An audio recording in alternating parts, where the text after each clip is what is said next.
Fala aí, turminha. Ó, vamos fazer então, continuar a nossa aula de belíssima matemática que nós temos aqui ao som de uma musiquinha ao fundo hoje. O que a gente vai ver? Aqui, ó, famosa progressão geométrica. Nós vimos a progressão aritmética na aula passada. O que vai mudar da progressão geométrica para a progressão aritmética? Muda só o estilo, galera. O estilo da sequência. O estilo da progressão. É isso que vai ser diferente. Essa frase aqui, ó, resume muito bem. Em uma progressão geométrica, cada termo a partir do segundo é o produto do termo antecessor por uma constante chamada razão da progressão. Enquanto na progressão geométrica, então, a gente tinha uma soma, uma sominha simples, coisa de boa. Por exemplo, nós tínhamos aqui uma razão de 3, então nós temos 2, aí se a razão for 3, o próximo número vai ser 5, 8, estamos somando. Agora não, isso aqui no caso é uma progressão com R igual a 3, mas se a progressão for 3, o que for 3, a razão na progressão geométrica for 3, o primeiro termo for 2, o segundo termo vai ser 6, o terceiro termo vai ser 18 e assim sucessivamente. A progressão geométrica ela cresce muito mais rápido do que a progressão aritmética. A progressão geométrica é mais favorita nos vestibulares e no Enem também. Talvez seja, dada a complexidade dela, um pouquinho mais elevada do que a da aritmética, mas o estilo da resolução, do pensamento é muito parecido, ambas são progressões. Lembrando que essa é uma matéria que quem for seguir o curso da área das exatas vai destrinchar um pouco mais, vai entender melhor como funciona. Existem um monte de tipos de progressão. Aqui no ensino médio nós só estudamos duas, a geométrica e a aritmética. A aritmética nós já vimos, está estampado nas aulas passadas, então hoje a gente vai ficar um pouquinho com a geométrica. Disso daqui, o que é importante nós sabermos? Enquanto que lá, bonitinho, na progressão aritmética, a gente tinha essa fórmula aqui, não tinha? Olha, galera. AN é igual a 1 mais N menos 1 vezes a razão. Com essa fórmula a gente sabia o enésimo termo.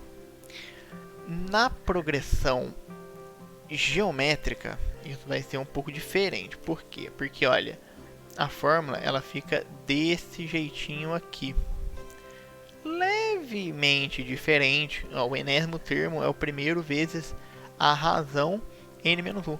O n-1 continua existindo, só que agora ele vem para a potência da razão e não mais multiplicando, por uma questão até mesmo de lógica matemática, porque aqui é uma soma. Se eu quero pegar o enésimo termo de uma soma, a gente multiplica os seus termos. E como aqui a gente está mexendo com multiplicação, então nada mais justo do que para pegar o total nós mexermos no expoente. Essa fórmula aqui é uma variação da primeira. É praticamente a mesma fórmula, mas o que muda? Aqui eu estou pegando o primeiro termo para pegar o enésimo, para achar o enésimo. O primeiro termo é muito chave, geralmente é dado pelos enunciados, ou você consegue deduzir que é o primeiro de alguma forma. Nessa segunda fórmula, parte do princípio que você não tem o primeiro, mas você tem um P qualquer, um AP qualquer. Por exemplo, nessa segunda fórmula, você pode ter o termo, o quarto termo da sequência. O quarto, e você está querendo descobrir, às vezes, o sétimo termo, o A7. Aí você joga nessa fórmula aqui, ó. Aí ficaria algo desse tipo aqui. A7 é igual ao quarto termo, que você já tem, esse termo que você precisa ter o conhecimento, a razão que multiplica 7 menos 4. Então esse seria um exemplo, apesar de não ter aparecido aí na tela, né? 7 menos 4. Mas esse seria um exemplo de como que a gente poderia achar o enésimo termo sem ter o primeiro. Mas novamente não é uma fórmula muito usada. Essa fórmula aqui é bem mais trabalhada. E tem outro detalhe importante da gente saber aqui na parte teórica, que é a soma dos termos, o nosso SN bonitinho. Vocês lembram como que era o SN lá na progressão aritmética? Ó, se você não lembra, vamos colocar aqui o SN, a gente escreve como a soma do primeiro termo mais o enésimo termo, que é o último termo da sequência, vezes a quantidade de termos que tem essa sequência, sobre 2. Agora aqui vai ser um pouquinho diferente. Qual fórmula aqui que verdadeiramente importa? Porque parece que a soma dos termos é dado por duas, né? Quando você olha um negócio desse tipo aqui. Mas aqui de fato é importante é esta daqui, de cima. E por quê? Porque aqui parte do princípio que o Q é diferente de 1. Aí eles colocam aqui embaixo, mas se Q é igual a 1, vai dar isso aqui. Só que acontece que é muito estúpido o exercício dar uma progressão geométrica com Q igual a 1. Por quê? Porque ficaria uma progressão idiota, ficaria algo do tipo assim, ó, o primeiro termo vale 2. Pensa só comigo, o primeiro termo vale 2, a razão é 1. 2 vezes 1, 2. O segundo termo, o terceiro termo, a razão 1, 2 vezes 1, 2. Tá vendo? Vai ficar um negócio desse tipo. Então ninguém dá exercício nesse molde de progressão geométrica com razão 1. Mas existe um caso muitíssimo especial, que é o caso da progressão geométrica com a razão entre menos 1 e 1. Se a razão estiver entre menos 1 e 1, aí entra menos meio, meio, um quarto, um terço. Então, o nosso SN, ele muda de carinha. Ele vira isso daqui. Então, esses são os dois tipos de SN importantes que nós temos que guardar. Este primeiro termo aqui, caso não esteja no intervalo de menos 1 e 1, ou essa forma aqui, caso esteja no intervalo entre menos 1 e 1. Existe uma explicação muito bela que diz por que exatamente é dessa forma. Só que isso não é estudado no ensino médio, isso é estudado no ensino superior na área das exatas. Querendo mostrar assim, tudo existe uma explicação, principalmente na matemática. Nada é por acaso.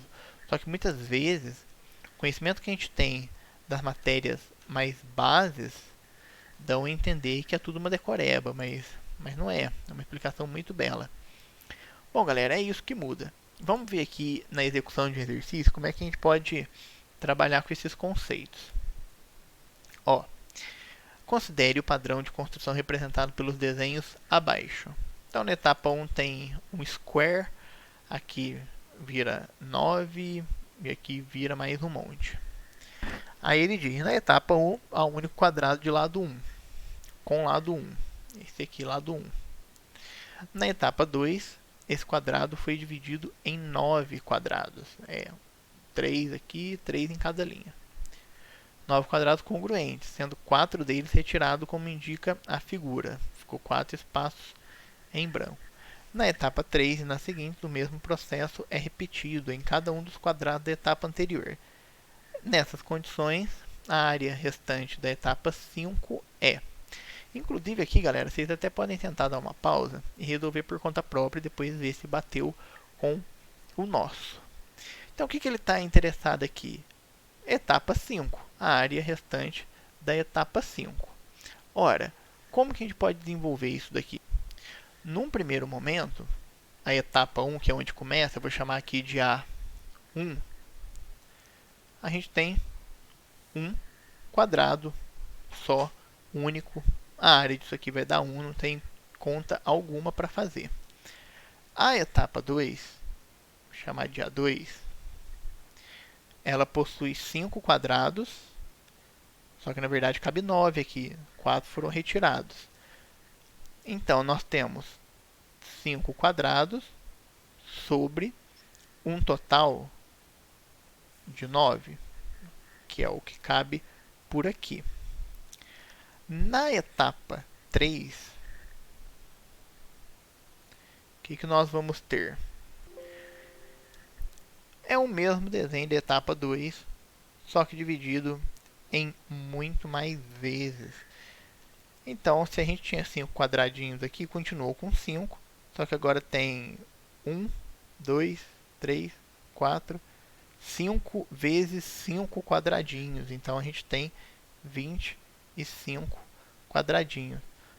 Num total de quanto? Aqui no primeiro, acabou tendo 9 espaços. Então, serão 9 espaços em cada uma das fileiras aqui, ó, 9 vezes 9. Quem ainda tiver em dúvida, ó, 1, 2, 3, 4, 5, 6, 7, 8, 9. Então, 9 espaços de 9, ficando com 81 espaços na fileira 3 para colocar os quadrados. Como ele está falando de área, não pode esquecer que, ó, se é um quadrado com área 1, de lado 1, a área dele vai ser lado vezes lado, 1 vezes 1. Então a gente pode com certeza dizer que todos eles têm área 1. Seguramente dizer que tem área 1. O que o exercício está perguntando é o A5. Dava até para resolver isso aqui por força bruta, né? Achar qual que é o A4 e achar qual que é o A5. Inclusive, eu até acho que assim é o jeito mais fácil. Mesmo porque aqui vocês já devem ter pegado um padrão, né, turma? Ó, o numerador ele está multiplicando de quanto em quanto aqui. Ele está multiplicando de 5 em 5. O denominador ele está multiplicando de quanto em quanto? Exatamente, de 9 em 9. Então era só fazer mais duas iterações aqui, a gente já chegava na resposta. Inclusive, acho que eu vou fazer isso. Mas se não precisava, eu vou apresentar um outro método aqui que funciona também, é bem prático. O A4 vai ser o que? O 25 vezes o 5, 125, e 81 vezes o 9, 729. Agora a gente já consegue escrever o que o exercício está querendo, o A5, que é quem? É o A4, pô, aqui é só voltar, que é o A4 vezes a razão, 5 em cima, vezes 4 embaixo. Aí não tem mistério, vai dar 125, e embaixo é uma multiplicação simplesinha, que vai dar então 6.561. Ah, tinha outro jeito de fazer? Tem. Não precisa fazer assim por força bruta. Inclusive, esse é o jeito menos provável de cair em algum vestibular. Uma outra forma que a gente fazer era o seguinte: eu estou interessado no A5. É usar aquela formulinha do enésimo termo, sendo n igual a 5. Ah, qual que é a fórmula mesmo? Essa aqui, ó. Q n menos 1. O A5, pô, não sei quem é, quero saber. O A1 vale 1, primeiro termo da sequência. E a razão, a gente viu que é 5 sobre 9. N menos 1 vai ser 5 menos 1, porque o meu enésimo termo vale 5. Então, 4. E aí a gente já mata, é exatamente onde a gente chegou. Repara que a gente fez exatamente esse processo, ó. 1, 2, 3, 4. Tá vendo? Foram 4 multiplicações da razão. Olha aqui o 4, bonitinho, gostosinho. Tá vendo? Então, turma, basicamente por hoje a gente vai ficar só com esse exercício. Mas já é bom vocês entenderem. Dê uma olhada nas fórmulas. Dê uma olhada também no livro texto. Não deixe para depois. E até a próxima, pessoal.